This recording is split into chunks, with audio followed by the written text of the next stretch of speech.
Muv Luv Alternative Episode 17. First of all, it looked bad. I'm sorry, it looked bad. Visually, studio had some problems. And I mean, I guess I could chop it to the fact that there was so many transitions in this episode, so much kind of moving around, so many characters to introduce.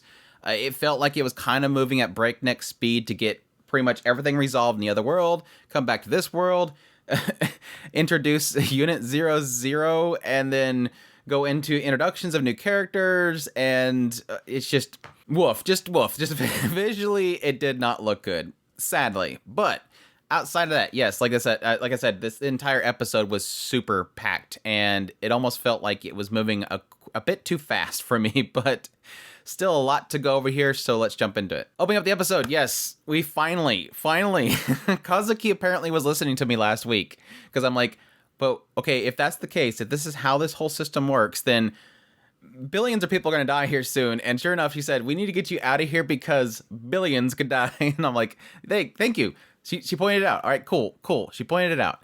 But no, pushing him to get out of here. That way the old one can return and resume while he goes back there, figure out why he's this conductor of casualty, and move on from there. But additionally, they also point out the fact that Kazuki received some sort of message from the other Kazuki mentioning that she knew how to produce this way of transporting him. It was in the documentation that she originally received, and the stipulation there was, if he decides to go AWOL, you're going to send him back. Like, she had planned for him to not want to return, so she had that all into place. But additionally, she sort of suggests the idea that somewhere in there, she rewrote things so that she would not know that he could have caused this death. That kind of sounds surprising to me and kind of is screwed up. I don't know if maybe I'm misreading that. I actually went back and read it like 3 times, trying to see if I maybe read it wrong. But no, they sort of implied that the Kazuki from the beta world knew that he could cause these deaths, but yet still allowed it to happen, which is kind of screwed up. And now, I know that when she originally sent him, she didn't want him to interact with other people because he would cause some sort of issue there, and he did it anyway, so I guess in the end, it's still to blame to Shirogane. Because he interacted with people, because he came there with the death in mind, he did it. It's his fault.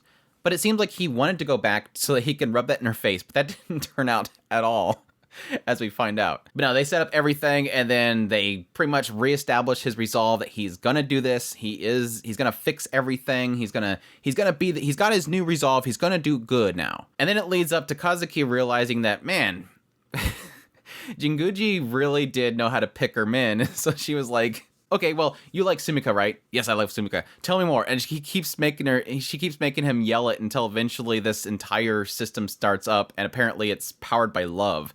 But no, it technically is explained in the idea that, oh, that's the sign that Sumika's over there. Because similar to him coming to this world from the beta world, it takes some sort of connection. That somebody is there that he connects with, and that consciousness there is able to pull him over. So the reverse is in effect as well, is what I was kind of mentioning, the idea that my theory on why he's looping is because she's over there and she is manifesting that he has to survive. So with the mind that she is there, she becomes his link, and so his love for her opens the link that he needs, whereas before, again, it's Kazumi and the relationship he has with everybody. So yeah, kind of a cool reveal there.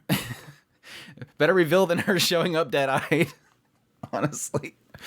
But no, I really like the scene when he finally goes back, because he immediately is confronted by Kazuki and says, I'm so sorry that I did that. I'm sorry that I ran away. Please give me another chance. And he's like, I think you have the wrong impression about our relationship. The usual tsundere beta universe Kazuki says it's not that we're working together. I allowed you to be the hero because we have a mutual benefit to each other. We have the same goal, and so that's why I've been using you. Like, she's basically saying, look, we don't have no relationship. I'm not allowing you, and I'm not going to disallow you. You have something I want. I needed the information for Alternative 4. I got that information. What else do you have for me? And that leads to the exam, which Sumika shows up. Yes, Unit 00 is finally finished. All the information she needs is complete, and here comes Sumika as Unit 00, and that immediately messes with Shirogane. But additionally, apparently, by him being present, it triggers her to start freaking out and talking about the beta. All beta must die. But Kazuki also asks Kazumi, did you see anything? Did you notice anything? And again, this goes back to my mentality that I assumed that Sumika was this brain in this chamber, and that this brain is somehow linked to the beta themselves, and I guess shows them where they're at. One of the earlier alternatives was the idea of communication, then also sending images, figuring out some way of talking to the beta. But I think during that whole experimentation and investigation, they probably eventually got to the point where they can somehow communicate, or at least know where the beta's at. And so, I don't know, maybe that Unit 00 could be some way of them being able to monitor where the beta are at and be able to kind of counter them. But either way, apparently Shirogane being right next to her is the one that's triggering her to freak out, which apparently is a good thing to Kazuki because that's him passing the test, that he's special in some way. But it didn't really feel like all the way up until this point, especially with the Kazuki of the other world, it seems like they were pressing very heavily on this idea that Shirogane can reset still, that there's still this element of the loop that they haven't really addressed since the very beginning of the show. So I don't know if that's going to lead to this idea of going through a reset process of him trying to undo things, or if it's going to be an aspect of now we're going to get into the trigger, which again, in my perspective, is probably going to be Sumika. I got a kick out of the fact that he gets all emotional because Sumika's there and she's all messed up and she's like, I thought that you had your resolve. Why are you crying? She's such a jerk. But yeah, apparently his new job is to help tune her, whatever that means. Again, I don't really think that Kouzuki of this world is that mean. I think that she's much more hardened than the one that's in the other world, obviously. But it does seem like they're still passing messages between the two of them. There's still a benefit there. I think she's just trying to shape up Shirogane. Like, she's trying to go with the tough love aspect and the idea of, you know, shape up and grow up. She doesn't have time to babysit him, honestly. But yeah, this leads to Shirogane going to meet his new platoon, the A01 team, which apparently does secret missions in order to support Alternative 4. But additionally, yes, everybody believes that he was out on the front lines for the last week, so everybody was basically thinking he was going to be dead. So Maya ends up running into him and punching the crap out of him, which is due. Let's make note that none of the punches were due to the fact that he touched her. It was just the fact that he ditched him and didn't say anything. But yes, the big scene where we finally get to meet a bunch of characters. Apparently when Shirogane was in the other world, the non-beta world, he screwed something up because as he came back, and I won't say that I caught this by my own ways, it was actually pointed out to me by the Discord. Apparently Rumble Heart characters suddenly transported to this beta world, so now we have Rumble Heart characters suddenly popping up out of nowhere, commanding the entire platoon. But no, we go through the whole process of introducing all of these characters that I don't care about. I immediately see targets on every single one of their heads. They're dying on this episode. You two will probably die on this next episode.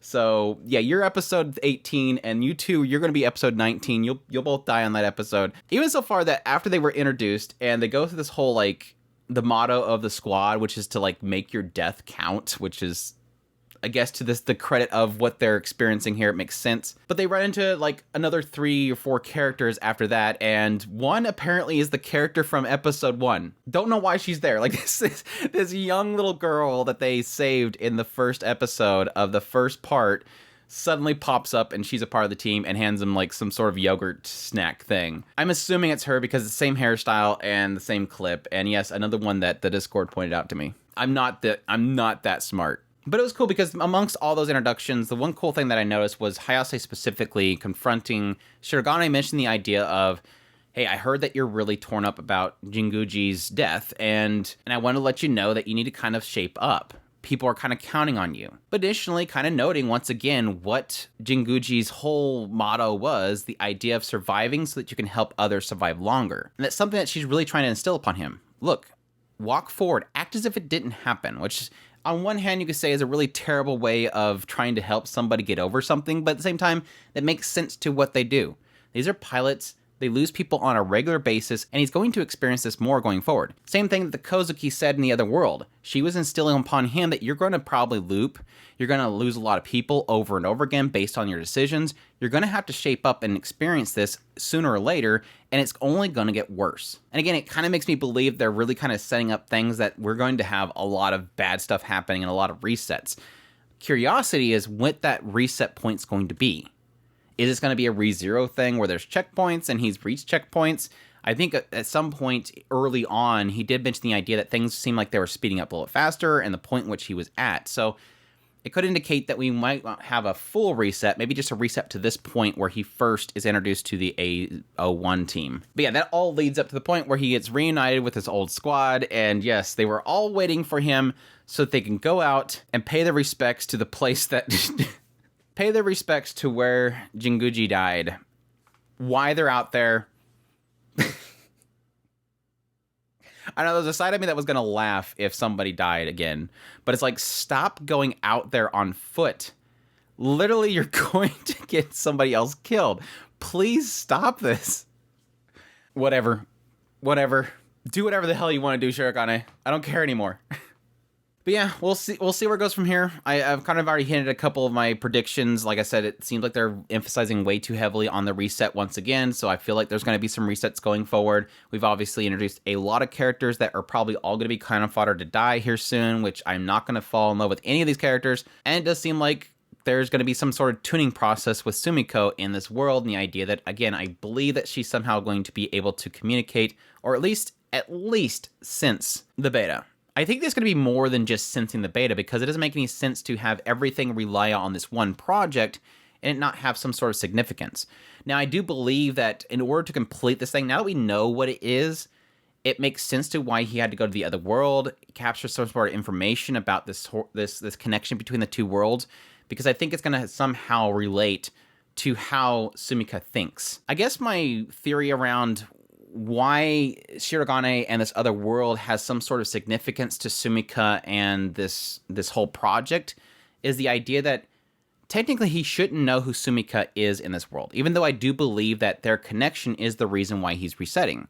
I believe that him going to this other world was somehow to establish memories of this other Sumika, to then embed it into the Sumika of this world, create some really strong bond between the two of them, which will be kind of her driving force for being able to take down the beta.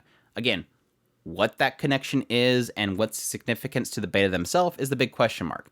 And again, I do believe it is in something to do with sensing or communicating to the beta themselves. I don't think they're going to communicate to them. It might be more of a control of anything. Maybe she's able to force control upon the beta or alter them in some way, just to give them the benefit. Because again, I don't think them knowing where the beta is going to solve anything unless she knows where, the main hives are at and she can point them in that direction. But we'll see. That's my thoughts on episode 17 of Muv Luv Alternative Rumble Hearts. Hope you guys enjoyed this video. As always, if you did, make sure to hit that like button down below. Comment, let me know if you love the episode. Subscribe to the channel if you're not already so you can get all my content. I do news, reviews, first impressions, top list. If it's anime, it's pretty much here. Additionally, if you want to support the channel more, we have a Patreon link, a tips link, and a super thanks button down below. I greatly appreciate what it does. Additionally, if you are a huge fan of anime, of course, go to the Discord link down there. We're currently doing our voting processes for the best of the year anime, starting off with the earlier seasons and going through all the stuff that we can do now before we get into the later stuff. So if you want to join in that, I definitely welcome you guys. And definitely you can talk to some great people there that love anime and love talking about it. With all that said, I thank y'all for watching, and y'all take care.